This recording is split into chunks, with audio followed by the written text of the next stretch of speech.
Hey everyone, this is Lolo Reddy from Abstrakt Music Lab, and today we're recreating one of the most used presets in progressive house, melodic house, progressive trance, melodic techno, which is the drone bass. The drone bass is widely used on breaks, also sometimes used in drops, and you can hear a lot of drone basses in Christoph's track, in Tin Liquor's track, and my tracks as well. And we're gonna recreate today a bunch of presets, some more simple, some more complicated, but that's what this video will be about. As usual, if you like the video, hit the like button. If you loved it, subscribe to the channel and leave us a comment here if you like this video and what kind of element do you want to see next here in our tutorials here in the channel. If you want to support the channel, you can buy us a coffee or you can buy our preset pack available here in the description and in the top right corner. And let's get down to business. Let's get started with the sound design. I already have this MIDI over here.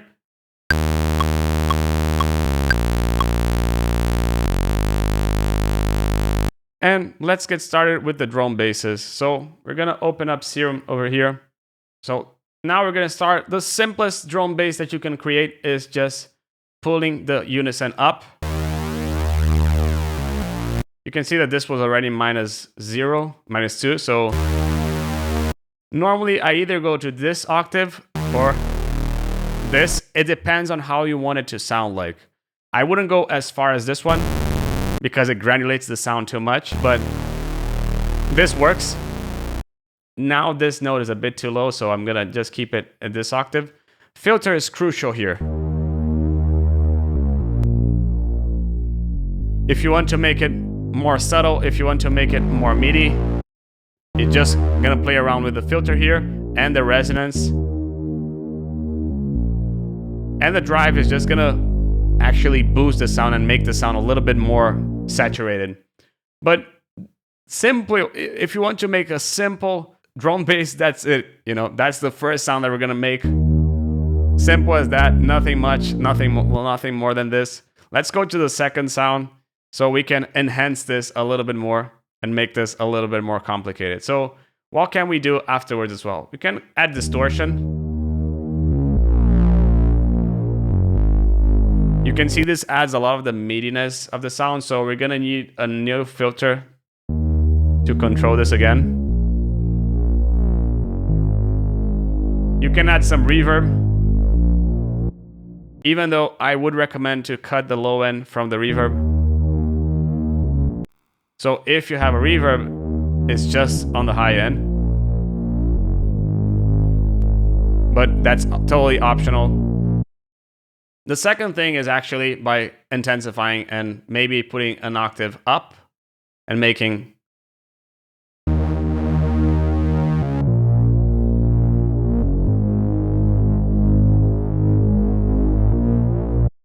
without it,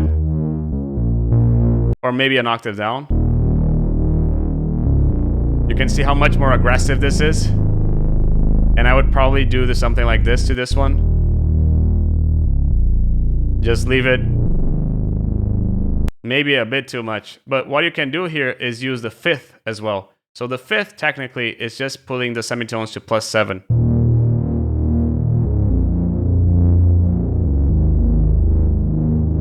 Maybe this could be up.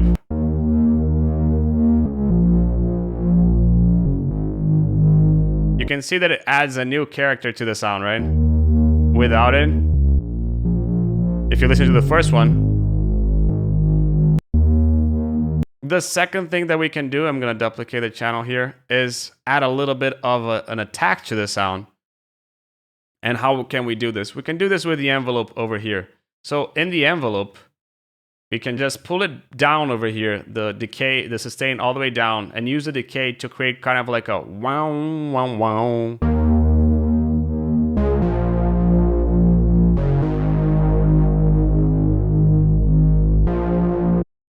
And you can see that it's not as tight as we might want. So we might need to use here an MG low 18.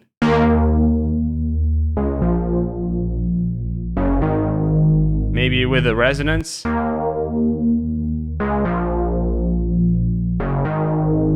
If we want it to be a little bit less, we can do something like this.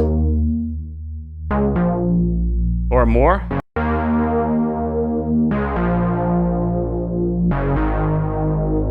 You can see how different the sound is just by changing how much it varies over here.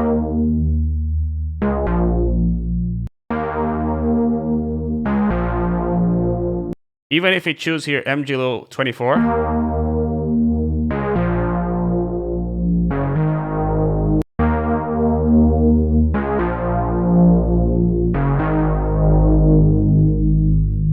but let's start with a new one. Can we do Reese basses with square waves? Yeah, we can. I normally do this with sawtooth because I feel that the sound is a bit better. But with square, they work the same. Again, remember the unison and the octave. It sounds a bit more digital, though. Even if we make this over here.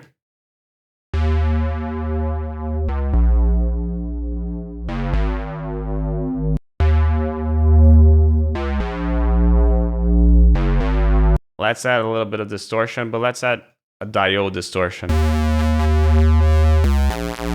Maybe diode 2.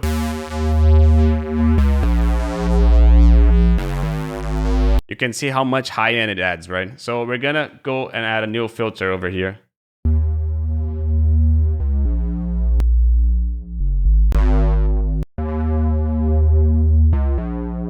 Maybe something a bit more aggressive.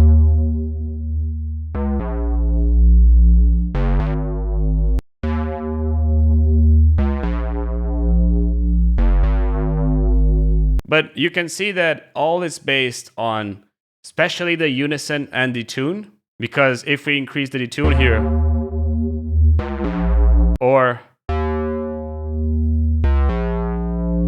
so the detune plays a big role in this one, and also the pluckiness of the sound, or if you don't want any plucky sound, you can just leave it without this. But that's kind of it for the distortion. That's kind of it for the sound. You can see that it's not much than this. It's mainly this kind of bass that is a sustained bass. The attack over here, it helps create a little bit of variance in the sound. So it's not the same thing, right? What if we add a little bit of reverb and take some EQ from it as well? So I'm just gonna double the channel here and go from here. Now, if we add reverb and EQ, maybe we can take a little bit of the low end out and maybe add a little bit of reverb.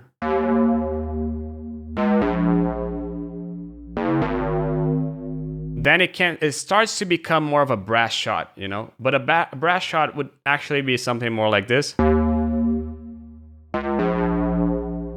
Possibly a bit more aggressive, so I'm just gonna add a new channel.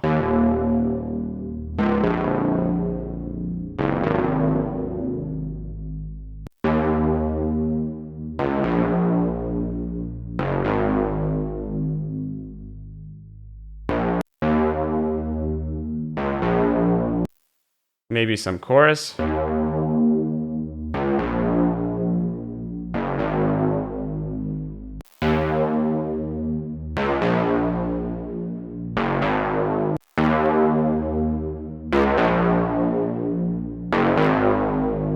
How can we make this sound a little bit more squarey? Well, maybe we just open up this part over here.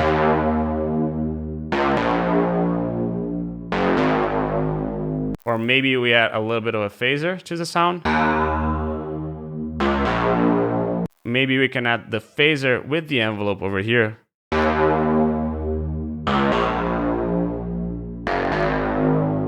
So the phaser is only activated when the shot is hit, the note is hit. Or we can do something different. We can actually pick this envelope over here, use the phaser over here, but only after, not when when we hit the note. So for example,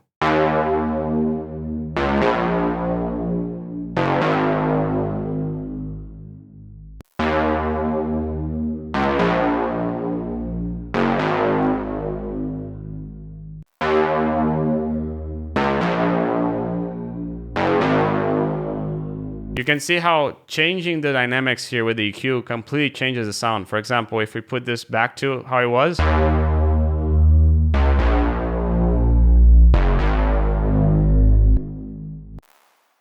And lastly, if you want to make a really, really turbulent bass, you're gonna play around a lot with the detune. Again, it all goes down to the unison and detune.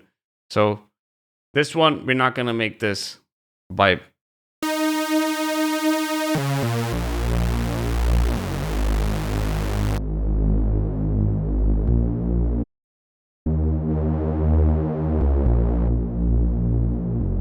maybe even add a bit more. Can you see how much more turbulent it sounds like than this? This detune is going to control how turbulent the sound is going to be. So if you want to, just make it a bit louder. Maybe you can use a bit more of distortion.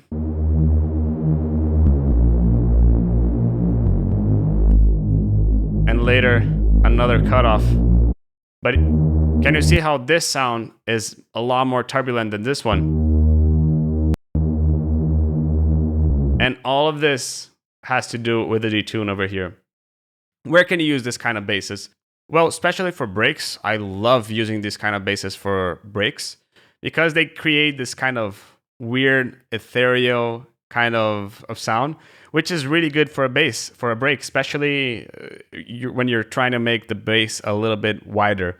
This has a lot of stereo content. So you have to pay attention to this because the mono can suffer a little bit. So what you can do then, if you want to keep this consistent, is maybe you just add a sub over here. So this way, this sub is consistent.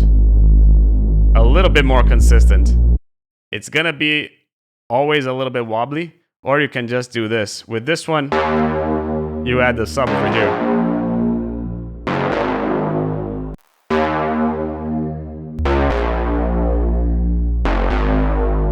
Can you see how it has a consistent sub?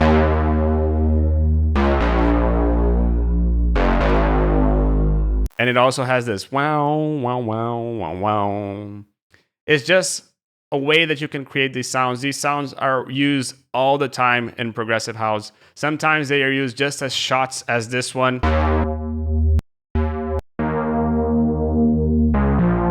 Or sometimes they're used more like this.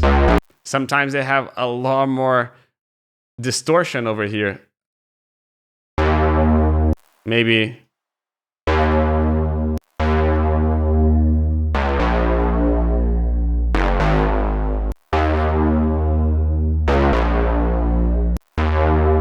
You can see how the distortion can actually change the sound. But I'm just giving you some ideas on how you can use these basses. We can definitely do another session just focusing on brass shots. And if you want this, leave it here in the comment section if you'd like to see a session only and exclusively focus on doing brass shots and doing big shots like those wow kind of sounds, you know. But that's it for this video. I hope you liked it. And if you liked it, you can hit the like button here below. You can also subscribe to the channel here below. And I see you in the next Abstrakt video next week. Ciao.